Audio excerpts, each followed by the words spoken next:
My name is Angie, and this is the story I wasn't supposed to find. And I'm our sister, Cindy. We started this podcast with one name, Stella Smith, our great-grandmother, a woman who gave up 2 daughters, disappeared from history, and left behind almost nothing. No photos, no grave, no explanation, just a blank space where a person should have been. Until a DNA test changed everything.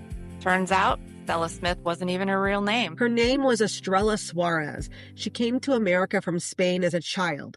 She married twice, left 2 families, and somehow managed to vanish not once, but twice from history. In season 1, we found Estrella's beginnings in America. We found family we didn't know existed.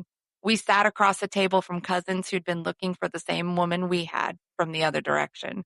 And we thought we were closing a chapter. We were wrong. Because season 2 is where things get even more complicated and even more personal. New relatives surface, new documents turn up, and some of the answers we finally found led to questions we'd never thought to ask. This is Buried Threads, a podcast about family secrets, silence, reinvention, and what happens when the past refuses to stay buried. We've been on a journey looking for our missing great-grandmother, Stella Smith DeBoard, who gave up 2 daughters around 1928 and left her husband, Christopher DeBoard.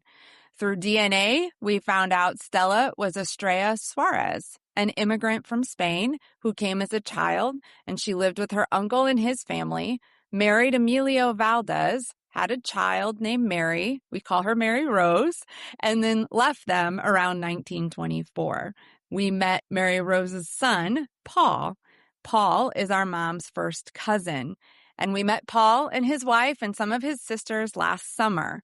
We drove through the town of Sandoval together, where Manuel and Rosa's family spent a lot of time. And we visited many family graves together. We recommend listening to season 1 and the other episodes in season 2 to get caught up on all the details of Estrella's life and timeline, because there is much, much more to know. But today, Paul is with us. Hi, Paul. Do you want to go ahead and introduce yourself to everyone, Paul? Hello. As she said, I'm Stella's grandson, actually. And I guess your mom is my cousin, which was a surprise. We found out a few years ago. Yeah. So, Paul, what did you know about Estrella, mom's mom, prior to connecting with us? So before we ever talked, what did you know about Estrella? Absolutely nothing. All I know is that whenever I think my mom was about a year old, and so one night she just vanished. And as far as I know, nobody knew where she went or what happened to her. Now, somebody might have known something, but they never talked about it, if they did. Yeah. But anyway, we knew nothing. She just kind of disappeared. Yeah. Well, tell us about your mom, Maria, My or mom? Mary, as we call her, Mary Rose. Yeah. What was she like? She was a wonderful, loving mother. Good. Excuse me. Yeah. I get choked when I talk about her. Yeah. Her name on her birth certificate, I think her name is Mary Valdez.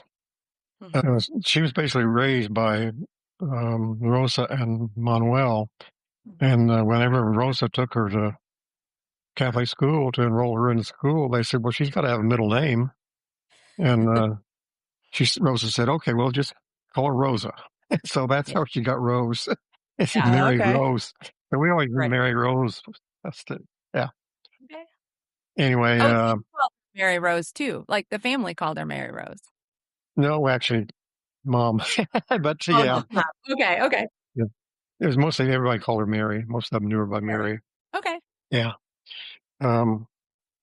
She and the guy I thought was my birth father divorced some years, 1945, I think. I'm not sure about that date.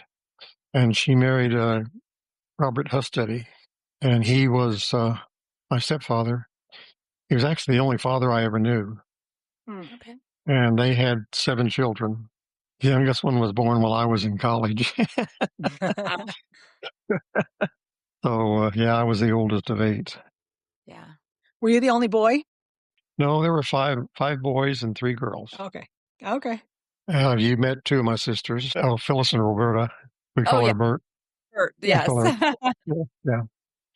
Um, my mom, I'm not sure that my mom ever finished high school. I'm pretty sure my stepdad didn't. And so they really struggled raising all those kids. Sure. Yeah. And when Kathy and I got married, I wasn't really sure I wanted to have kids because I saw how they struggle so hard Yeah. to raise a Yeah. family. But I finally came around and we had 2 children. Oh, wonderful. And tell us, what did you do for a living? Well, my degree is in engineering, electrical engineering. I got a commission in the Air Force right out of college because back then, any man going into college at what they call a grant university, which University of Illinois was, they're required to take 2 years of ROTC. After that, if you wanted to go further, you took a test, and then you could go on to advanced ROTC. But that's the way I got my commission in the Air Force. I was in the Air Force for 20 years. Oh, wow. And then I worked for defense contractors after that for another 25 years. And I had a second job. Nights and weekends, I did taxes during tax season. Oh, fun. Yeah. Not envy that. But that was pretty much my thing. I did a lot of different stuff. In the Air Force, I worked on electronic countermeasures. This was during the Vietnam era. I worked on electronic countermeasures Okay. to try to keep our airplanes from being shot out of the sky. And then I worked in flight simulation.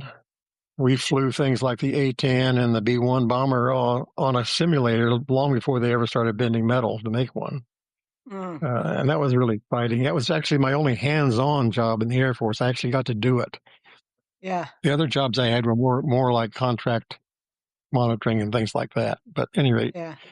And then from there, I went to Los Angeles and I got worked in the Space Systems Division, and we were launching communication satellites for the Air Force, for the Defense Department. Nice. Okay. And after I retired, I did the same thing in civilian life. Yeah. It was launching satellites. Yeah. That sounds like exciting. So what do you think that Mary Rose would have thought about all this research and things that we have been learning and uncovering? I think she would have been thrilled to find out more about her mom. It might have been, I don't know about her. I guess I really can't say, but it might have been like me. My initial reaction was, I was kind of angry when I found out what all Stella had done, had been through.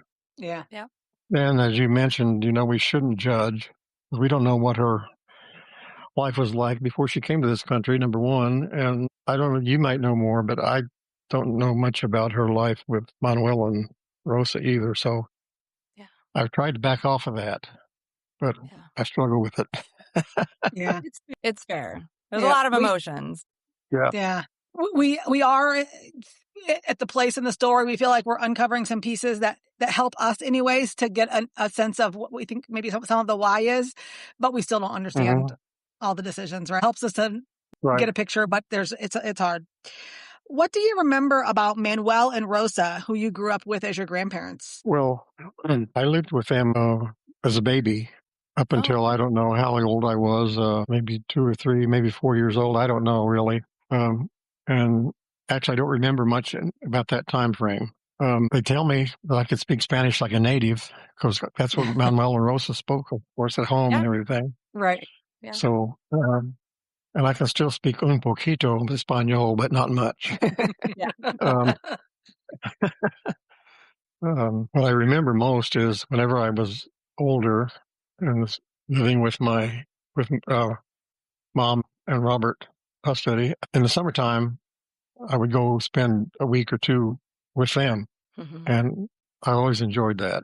Yeah. And Emilio lived with them for many years. I don't know when he started living with them, but he had a room in their house. I don't know if he rented it or they just let him live there.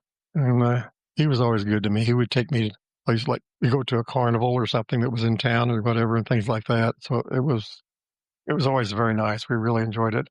And then Anna, who was Manuel and Rosa's youngest daughter, lived just down the street from where Manuel and Rosa lived. And she had 3 daughters.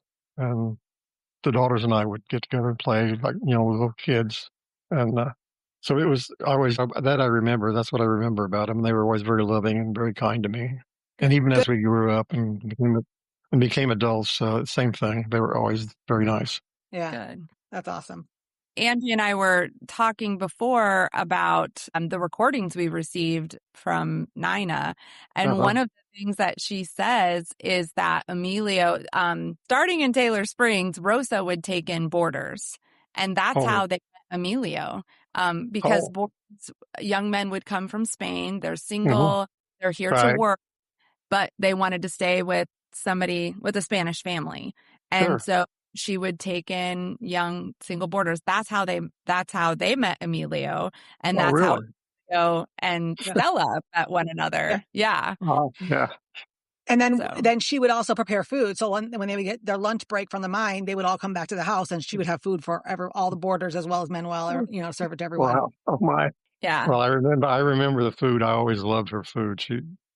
And people, I think, don't realize that Spanish food is nothing like Mexican food or the Tex-Mex stuff that we eat around here. Yeah. It's totally different. Oh, Delicious. Yeah, Manuel, I remember, always demanded to have soup at lunch and dinner every day. You had to have soup, some kind. So Rosa got to be expert at making all kinds of soup. And I remember one kind of soup she made was bread soup. It sounds kind of icky, but it was really good. Wow. That's awesome.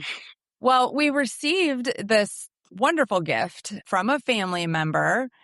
Susan's married to Philip Jr. Philip's mother is Pasita Nina Suarez. And she is the daughter of Manuel and Rosa. And Susan listens to our podcast, and she's had lots of communication with Angie over the years. So that inspired her to go through some of the boxes and, pull up some of the family stuff that she had. Yeah. And she said, hey, I have these recordings. I've listened to them, and they are on tape. That's why the sound is challenging. Yeah. We're going to try to clean it up a little bit. It is challenging, but she found these recordings, and it's Philip asking her questions about her life and her family. And she said, there's some stuff on here you're going to want to hear. And she was right. She was right. They were recorded. Well, the ones that we received were recorded January 1st, 1996. So what, 30 years ago now? So Nina would have been like in her 80s, probably. Late 70s. She was born. Yeah, she was born, I think, 1915, 16, something along those lines. I think 18. So, 18, okay. Yeah. Could have been. I don't remember the dates. I remember it was about that time frame. Yes. Yeah, so she would have been in her 80s, Yeah. So before we go any further, I just want to do a little bit of reminder of some of the family history. Manuel had a daughter, Luisa, with his wife, Concepcion, who died of typhoid fever when they were in Kansas. Rosa and then Estrella came to St. Louis to help care for Luisa while Manuel was working in the mines in Southern Illinois. Manuel and Rosa then got married, and then the family moved to Taylor Springs, Illinois. When they moved, it was Manuel, Rosa, Luisa, and Estrella now formed this kind of unconventional but nevertheless family. Then they had Berendina in 1916, who then tragically died in 1917. 1 month before she died, Joe was born. Later, Pasita, called Nina, was born, and then Anna. So Nina is a child of Manuel and Rosa. She was born while Estrella lived in their home. The family always knew her as Nina. In fact, Paul, you said that some of the family actually thought that was her name, because that's what she was called so often. I didn't know her name was Pasita until I started going in and doing some genealogy work, and I found a gravestone that said Pasita, and then it said Nina on there too. Yeah, we always assumed. My sister said that the reason she was called Nina was her grandma. I'll call Rosa's my grandma now. Okay. Yeah. Grandma always called her Nina, which is Spanish for little girl. Yeah. And so that got anglicized to Nina, and that's the only name we knew her by. Yeah. For long, for as long as I remember. Yeah. Well, it's such a treasure to be able to have these recordings. Yes. Yeah. So I'm going to go ahead and play a clip, and we'll talk about it after. Okay. She farmed a lot. She worked in the field a lot. When did you actually? She didn't get too much of an education either. Well, she had no education. She was they were working people. Did they have their own farm, or did they have their own land? They had their own land, yeah. They had to work their own land. They were. She lived with her aunt. Did she lived with her aunt? She lived with her aunt Julia. They not with her mother, father. Her mother married my father. Father. Oh, no, that's interesting. I forgot about that. Your mother married your father's father. Okay. But they were step brothers and sisters. Right. So grandma and grandpa were actually step brothers and sisters who knew one another in Spain. Is that correct? Right. Yeah. And did they grow up together? They didn't. No, they didn't even live near each other. They'd see each other once in a while, but that was it. She knew who he was, and she visited the mother occasionally. But see, they couldn't. There was no means of traveling or anything, you know. But why did your mother grow up with her aunt? Did you ever explain it? Well, her aunt was my grandmother's sister, Right. and she was alone. So my mother stayed with her, and then she had cancer, and took care of it.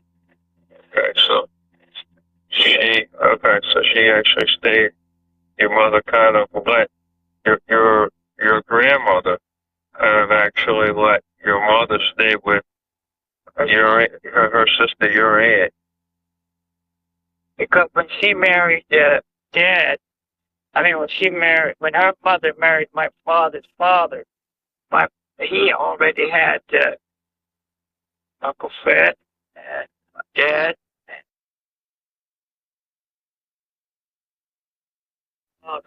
all the few kids already. Who actually had 3 kids already? His father. Who was also your grandpa? Yeah.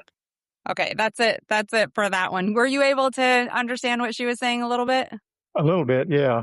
In the beginning, she was just describing life in Spain. Specifically for Rosa, she was saying they worked a farm. Their family owned farmland in Spain. Oh. And specifically that Rosa was sent to live with her aunt. I think the name is Celia. It sounds like Celia, who was alone and eventually who got sick. And so she went to live with her and help her and be with her. And then, which I know you already knew, the kind of interesting thing is that Rosa's mother and Manuel's father did actually eventually marry one another. So they knew each other in Spain, but they weren't raised as like brother and sister. It's not like step siblings living in the same house or that kind of thing. She also mentioned Manuel's brother, Alfredo, who she refers to a lot as Fred. Okay. Yeah, she calls him Fred a lot. Yeah. Who she says was married. He had at least one son named Oscar. His wife stayed in Spain. He and Oscar were in the U.S. and then went back to Spain. And then a sister, Esmeralda, who never married. I don't know if you have heard of any of those people, but somehow Alfredos is a familiar name, and I'm not sure where I ran across that, but that's the only name of those that you mentioned that I remember anyway. Yeah. So have you heard, Paul, the story of how Rosa came to the U.S. and met up with Manuel? Well, the only story I heard that I know about, and I don't know how accurate it is what after Manuel's first wife died, he had this baby to take care of, and I guess the story we had was that he rode home to Spain and said, "Help!" and somehow Rosa was, we were told she was sent over here. Now I don't know but she was sent over here, or whether she just volunteered or whatever. But anyway, that's the story that we got about that. Yeah. Well, Nina has an interesting explanation of that. Are we playing that clip? Yep, I can play it. I love about this story is it shows that Rosa had some moxie. Okay, this is Rosa and Manuel. Now, whose brother was Fred? Was your father's brother? Who were your father's brothers? Yes, brother was Fred. Esmeralda. Don't stay the same. Fred was in this country. She was already in this country. He was in this country, and then my father came over. So then he and my father didn't actually go where the Southern was, so he ended up in around St. Louis. And then when my mother came, see, my mother came with the ward, the little boy, and his parents were supposed to pick him up. Benny's the weird. No, I don't ask me the name because I don't remember the name. But was he a relative? No, he was second cousin of my mother's, but I never knew that, you know. So that's how she came over, but she was in that boat for almost a month before this guy showed up to pick up his son and take her. So when she went to live with them, she was like a maid, you know, she had to work hard all the time. They had to work. So my Uncle Fred found out where she was. If he went to visit her, he said to her, I'm going to give you money and you're going to go to St. Louis. He says, and look for Manuel. He needs someone. He had 2 little children. His wife died. And my mother said, oh, she went. Because she was at a dance in St. Louis when she went to work in a factory. And when she went to this dance, she was there. Oh, so she didn't actually know where he was located. No. So she went to St. Louis and started to work, and then went to a dance. A dance that just made her by mistake. Yeah, they went to Hillsborough to a dance. Hillsborough went to a dance. And there she met him, and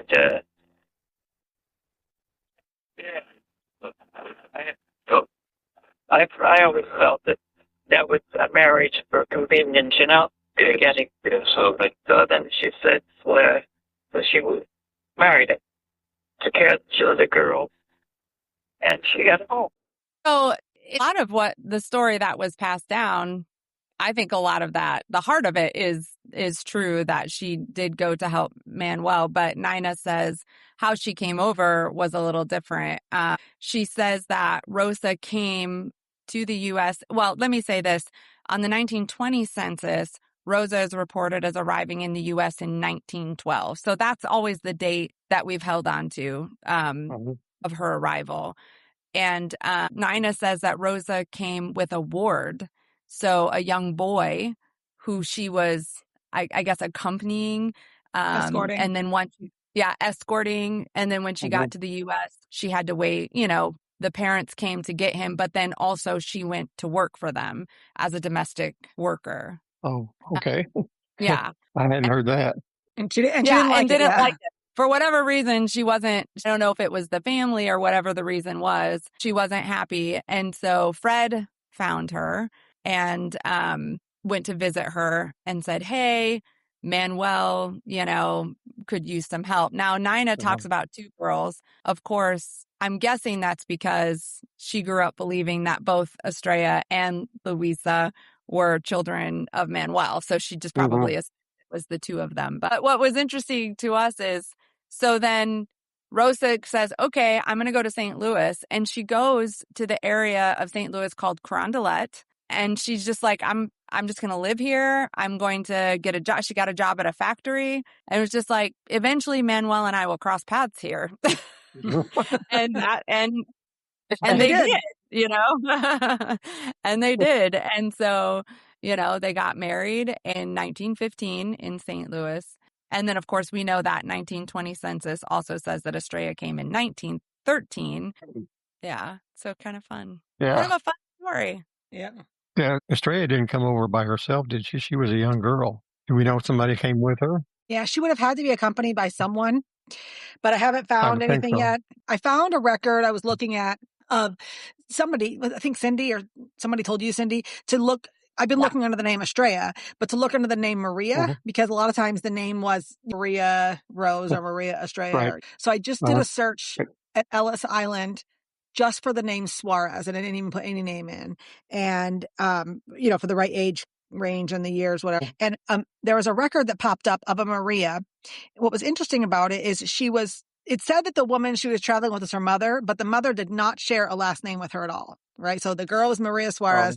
The woman, I can't remember. Do you remember the name? It was like Rodriguez. No, it's Martinez Gonzalez. Yes, Martinez Gonzalez was the 2 last names. So I thought that was a little strange that, like, why wouldn't the mother and child have had the same one? So I was thinking maybe this is another accompanying a minor. So maybe. Right. But then on the form is really long and there's all kinds of questions to go across. And on the second page, it asks you who is the person in the U.S. that you're going to see and how do you know them? And they were going to see Manuel Suarez of Illinois. And so I was like, whoa. And so I thought this could be it. But so this is what happens, right? It could be it, but I don't have enough information to prove it. So then I try to see, can I disprove it? Can I find something that makes it false? And I started researching that woman, trying to find her, her records. I did find that she was connected to a Manuel Suarez of Chicago. So then I thought, well, it could be a different Manuel, but it never showed that child with her later on. So I still think it's a maybe. It's a maybe. Right. Yeah. Okay. So if the woman was bringing Estrella over in the same way Rosa brought someone over who was a family member, but like more distance, would she have claimed her as her child potentially in order to, bring her in? Yeah, it might have made things easier if she did that. Yeah. Even though she wasn't. Yeah. Right. Yeah. It's interesting. Ina also says, and this is just she could be wrong about this, or it just might not be a big deal. I found it interesting. She said Rosa lived in the Carondelet area of St. Louis, which I'm somewhat familiar with St. Louis. But Manuel and Rosa met up at a dance in Hillsboro, which of course is in Illinois. It's not far away, but I was... Yeah, still. Well, that Carondelet area, though, that was what they called the Spanish ghetto. It was basically a whole Spanish neighborhood. So I bet you that there was it was probably a cultural thing. There's probably, some big Spanish get together. Because again, Hillsboro, we know, was a big mining area. There was a lot of stuff happening over there. So that's true. It was just interesting because it's not like right there in the same town. I wouldn't even necessarily say Hillsboro is part of St. Louis on the Metro East Illinois side of St. Louis. It's a little further out than that. So, but that was interesting. Hey, when I was researching all this DNA stuff, trying to track things down, one of the DNA matches, who's like very distant, like third cousin or whatever, is from St. Louis. And when I was asking questions about St. Louis, they referred me to like this Facebook group that was like Spanish community. Well, I learned the Facebook group is not really a genealogy group. It's more like a soccer group and like a community group, But the first thing I noticed in that group is that twice a year they make homemade chorizo and smoke it and sell it. And I said, oh, I need to join this community group right now. I need to know when this sale is happening. Yes, I do. You mentioned that homemade chorizo.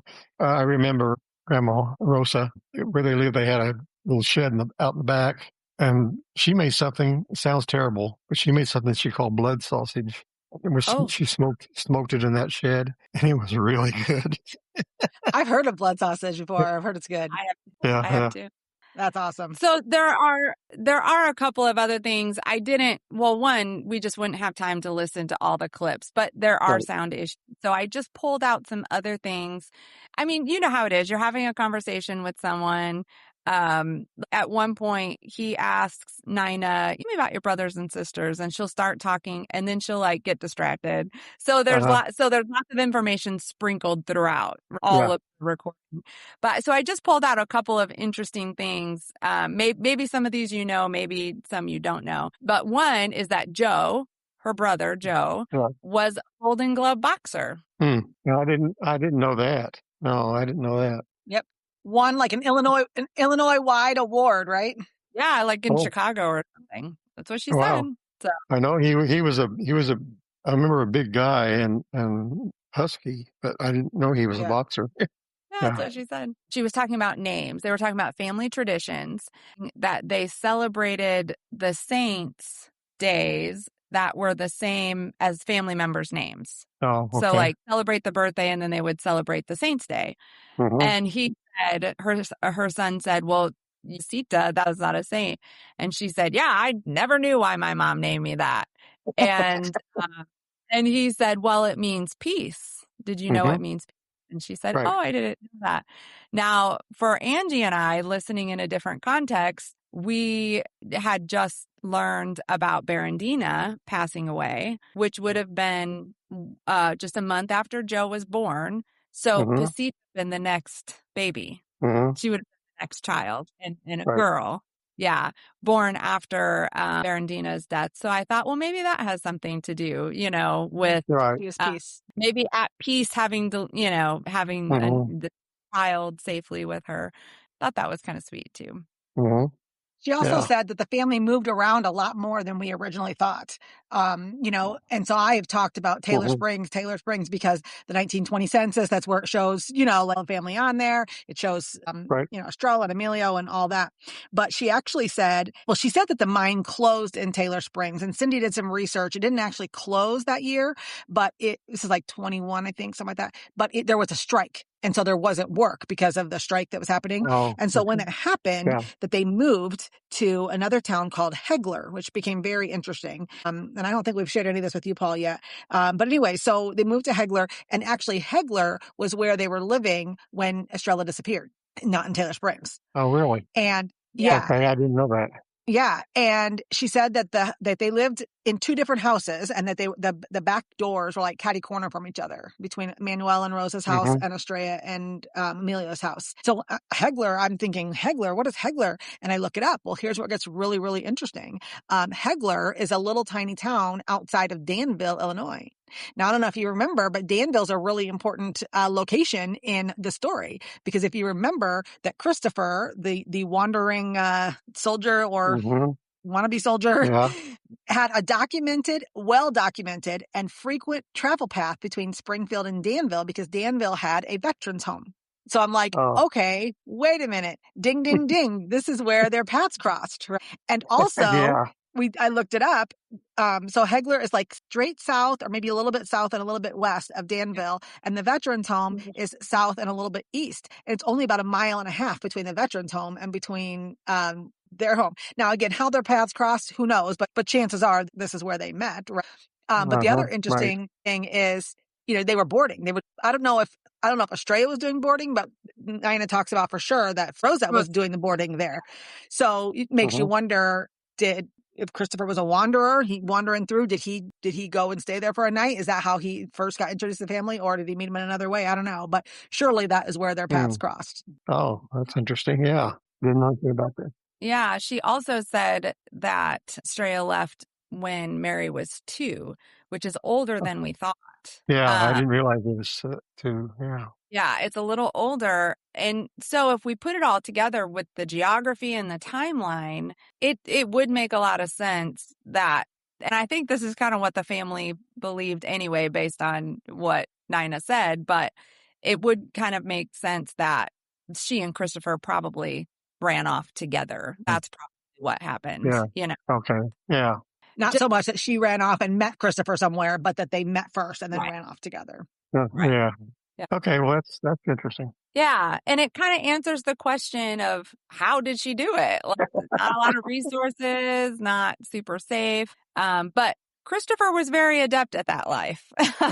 So he would have been a resource for that, for sure. Yeah. She says that they also moved to Speltersville, Indiana, which was just north of Terre Haute. Beckemeyer, which she claims is home. That's what she identified as her home. And Carlisle, and that they ended up in Sandoval. And she also talked about the reason why once they got to Sandoval that they didn't move around so much anymore is he became the superintendent of the mine, as opposed to previous work. He was just like a laborer in the mine, and so he had to follow wherever the work was. But once he became a superintendent, that it gave them more stability, and they were able to stay in. Settled That's in. interesting. I didn't realize that there was a mine near Sandoval. There was a smelter there, I know, and that's where Emilio worked. But I didn't realize there was a mine there too. But there were coal mines all over southern Illinois. Yeah. And as a youngster, I lived in Centralia for a while. Long story, but at any rate, I remember, I was just a kid, but I remember that there was a disaster at the mine there near Centralia, and I think they lost over like 100 people. It was really devastating. Wow. Yeah. Yeah. But okay, well, that's good. That's interesting. I didn't realize that. Yeah. And I didn't realize they lived in Indiana and all over the place. Yeah. Yeah. We didn't either. We knew about Beckemeyer, but the rest, I don't think we really knew about. And obviously they ended up in Sandoval. Beckemeyer is where my stepfather's family was. Oh, the Hosteders were in Beckemeyer. Okay. Yeah. And that's where Nina considered home. Like she said, this is Beckemeyer is where I consider home. So. Oh, or she probably left home about then or something. So she didn't know Sandoval, maybe. I don't know that, but. She said the timeline she gave, she did her senior year of high school. at Carlisle, but like in the middle of it, I think, or right before or something, had to move to Sandoval. So she was not thrilled about she had to finish high school at Sandoval and wasn't happy about it. I think I may be getting confused now, but I think I have some pictures of her in high school. She was on the baseball team or softball team or something in high school. Oh, And yeah. I have pictures of her somewhere. I'll try to dig them out so when next time we get together, I can show them to you. Yeah. That would be great. That would be so great. Now, she did not mention being an athlete. Right. I wish she had, unless there's more that we don't know about. So. Yeah. Yeah, one of the other stories that was just, again, it was fun and it gave me a good insight into like his personality. Talked about how Manuel had bought a new car. And I think it was a brand new car. Certainly new to them, but I think it was a brand new car. Ooh. And Wow. Rosa was all excited about it, but Rosa didn't drive. And really Manuel wouldn't let her drive, was really the story of it, right? And she wanted to drive that car so bad. And so she talked about how she had prepared all the food for the miners that were coming home for lunch. And then she instructed Nina to go ahead and serve it to them. And when they got there to serve it, and that she was going to just go for a drive and just take the car. And so she did. She took the car and she was gone for a long while. And Manuel did just, he did discover that she wasn't there. He was asking where she was. And then it was like, just take your food, whatever. And come to find out, she had driven all the way to Terre Haute and back. So evidently once she drove the car, she really liked it. Yeah. Because she wanted to take them to school. Oh, she wanted okay. to take them to school. So she drove to they went to school and back. And, Nina also told the story that around the 4th of July when he got this car, but Manuel didn't know how to drive it either. She's like, what she said was there's no driver's license. You just, if you buy a car, you just take it and hopefully you know how to drive it. And so they were driving it around and they went into this neighborhood that had a dead end street, but he was panicking because he didn't know how to turn around. And so he was struggling in the middle of the street, and there were some neighbors on their porch, and they were like, "Are you okay?" And he's like, I have this new car and I don't know how to turn it around. I don't know how to put it in reverse. I don't know how to turn it around. So they came out and showed him how to, turn the car. Yeah, that's great. It's a fun story. It's a really fun story. Very much. Yeah. So we have one more clip that we're going to play, and this is also a fun story about it is very fun. Rosa. Well, Rosa and Manuel, but especially Rosa. You have some real good stories about that in terms of things little events that happened. For example, the night that Grandpa went out. I can tell you that in here. Those are stories that they really should. Do you want that? Tell the story, aren't they? Yeah, they were. Yeah. Well, I'll tell you, my mother. I'm going to tell you right now. My mother was a very strong woman. She really did handle everything. My father actually worked hard. So he always was taking his rest or out with his friends. They always had those big stories. So one time, my mother. She's doing her work, to come home with her. She gets all dressed up like a man. She puts on her suit and hat and everything. And she goes down the street. Now, this is the funniest thing. And she is a job. I just like, my God, how did she even think about that, So she walks down the street and she sees this guy coming and he's waddling. And she says, and he saw him. He saw her. And I said to myself, I wonder who that man is. And what happened? When I looked up again, she disappeared. She was behind a tree. So she waited for him to pass. And I was scared to death. He was walking, And finally, when she got up to the tree, she jumped out at it. And says, well, he said, I can't remember. But he said, you scared me to death. She said, huh? What, Father? Yeah, scared me to death. But did he recognize that it was? Well, she didn't know that was her when she was walking down the street. No, when she jumped out. She was crazy. You told me this so much before that she just looked like Manuel. Yeah, Manuel. Yeah, Manuel like that, and he looked at her, and I think he almost had a heart attack. But she was afraid that he was out drinking. He used to associate a lot with the Mexicans. The Mexicans, when they start drinking, then they smoke marijuana. That was really, and she was always afraid of that. Yeah. They'd be sitting in our house. Maybe I shouldn't have judged all these things. So when they'd come to our house, Manuel worked really hard, and sometimes he would go and drink with some of the guys, and there were some guys she was worried about. Rosa was worried about getting into too much trouble with, and so she was worried that night. So she got dressed up in one of his suits and went to check on him, and well, you heard the rest. And I think she about scared him to death. I guess so. She sounds like quite a character. Yeah, she was something else. Yeah. I remember, this is a totally different subject, but I remember again staying with her, like I said, and she cooked wonderful food, and she always made her own garlic salt. She would grind garlic and salt together manually and use that to season stuff. I told her I don't like garlic. I was a little kid, remember? Yeah. And she said, okay. And then she cooked some pork chops, and of course she used garlic salt on them, and they were so good. And I told her how good they were. She says, got garlic.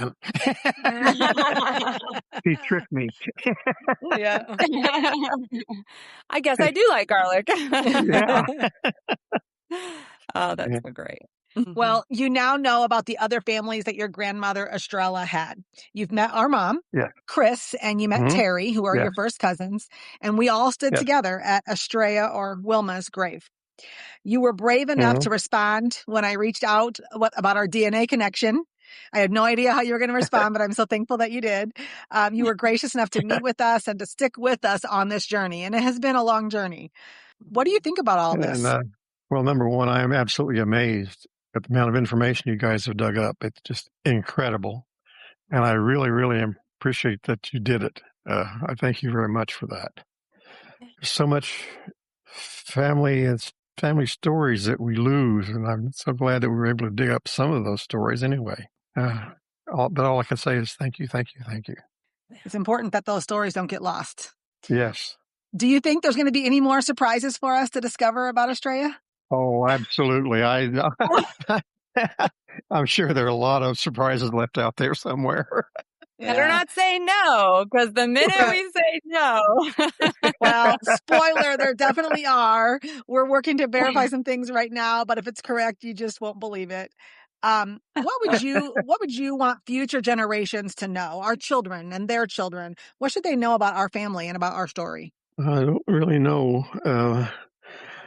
I would like to think that they would like to know those stories, but I don't know beyond our generation just how really interested they are. And the reason I say that is my extended family gets together for Christmas, a Christmas get-together. We do it the first Sunday in December rather than on Christmas. And Roberta, one of the sisters that you met, usually tries to dig up something about the family and relates a story. It's usually from the Husted days, but still, it's family stories. Right. And some of the younger people, nieces, nephews, others, don't seem to be really all that interested. Now, that may be just because they're young. Maybe later on they'll be more interested in that kind of thing. But I hope that they do take an interest and at least get the gist of the family that we have and how complicated it is. I mean, who would have thought, the twists and turns that we've come across with Stella, and even the stories of the rest of the family. There's all kinds of stories there, and I think I would hope that they would learn some of those and be interested in it.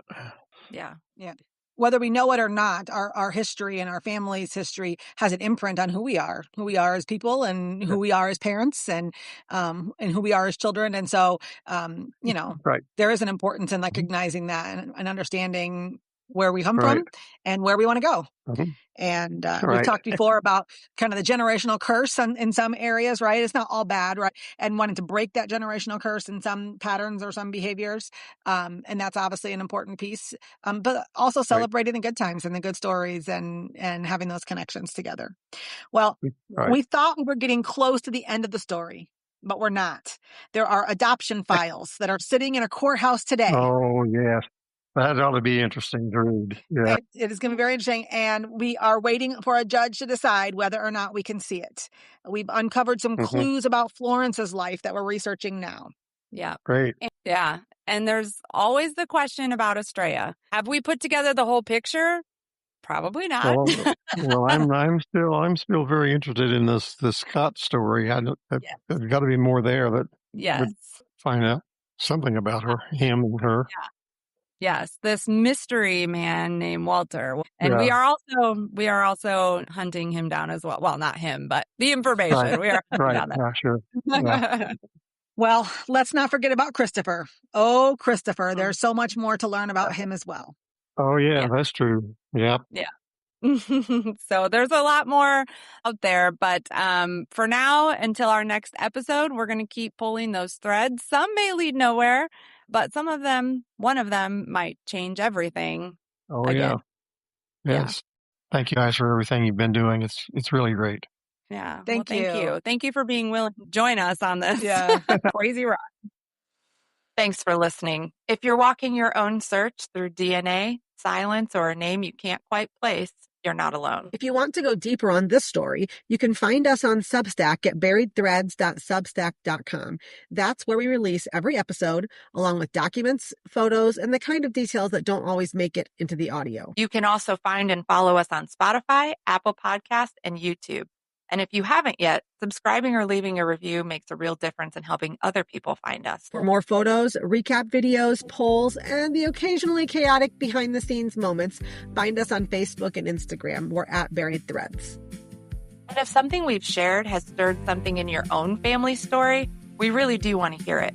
Reach out. You might be surprised where a single thread leads. Until next time, keep pulling the thread. Just knowing she existed, she was real, she had a name.